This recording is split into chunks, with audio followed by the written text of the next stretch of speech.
become truly God sent for us to remedy our own crisis of faith. You know, they say, when we look at the experience of Mary herself during the Annunciation, it was an experience for her of a crisis of faith. How can we see if I do not know now?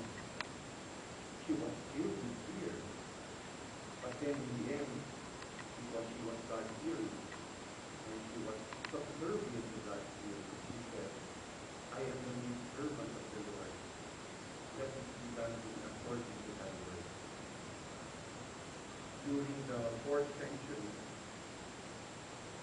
it said that there is a Syrian monk who had a crisis of faith when celebrating the Eucharist.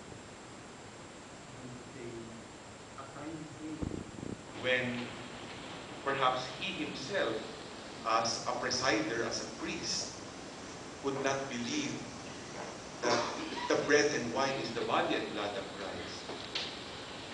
So a Eucharistic miracle took place to make him believe, to confirm his faith.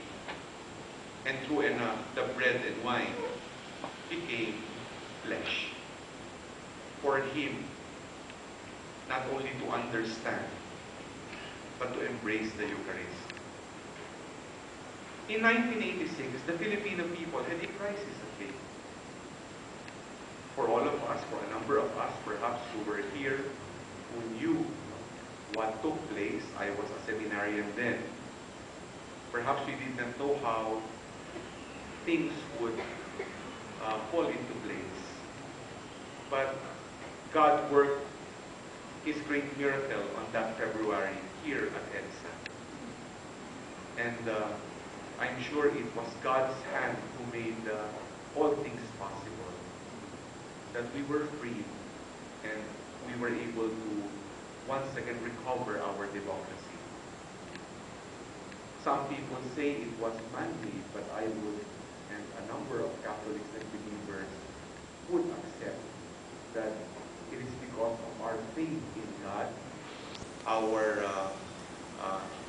devotion to the Blessed Mother, that things were resolved.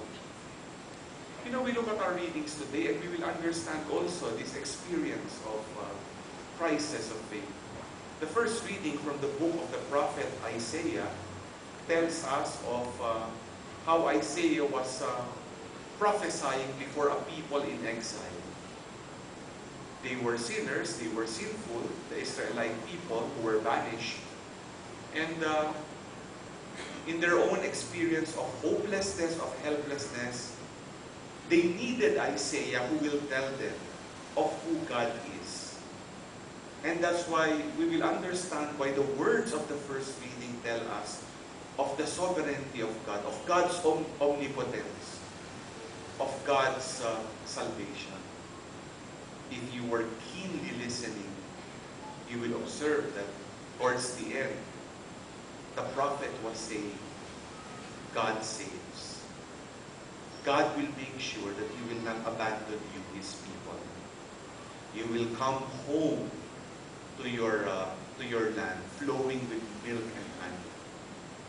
God will make sure that you will experience freedom. In our gospel, perhaps John and even the disciples were also experiencing this crisis of faith. John thought and sent his disciples to ask if Jesus was the one whom he was prophesying. If Jesus was truly the Son of God, to whom he was crying out in the wilderness and saying, prepare the way of the Lord. So the disciples went to Jesus. And what did the Lord tell these men? He said, no, go and tell John what you have seen and heard. The blind see, the lame walk, the lepers are healed and cleansed, the deaf hear and the dead are raised, and the poor have the good news proclaimed to them. it was Jesus' way of saying, believe.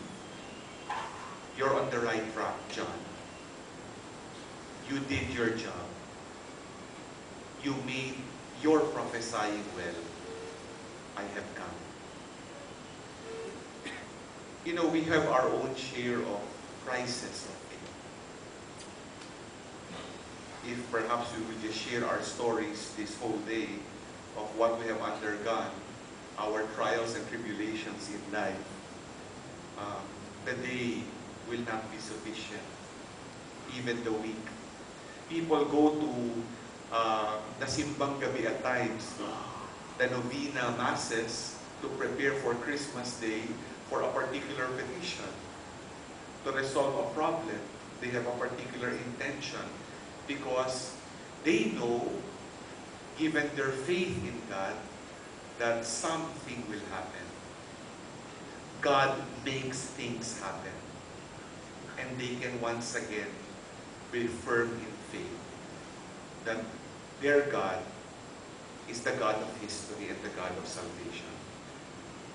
You know, come to think of it, as we celebrate this 21st anniversary of the dedication of this shrine, we see how the Lord has blessed us with a dedicated prayer place where once we are undergoing our own share of this crisis of faith, indeed, we receive the great revelation that God is there, that God saves, that we are never alone, that God loves us.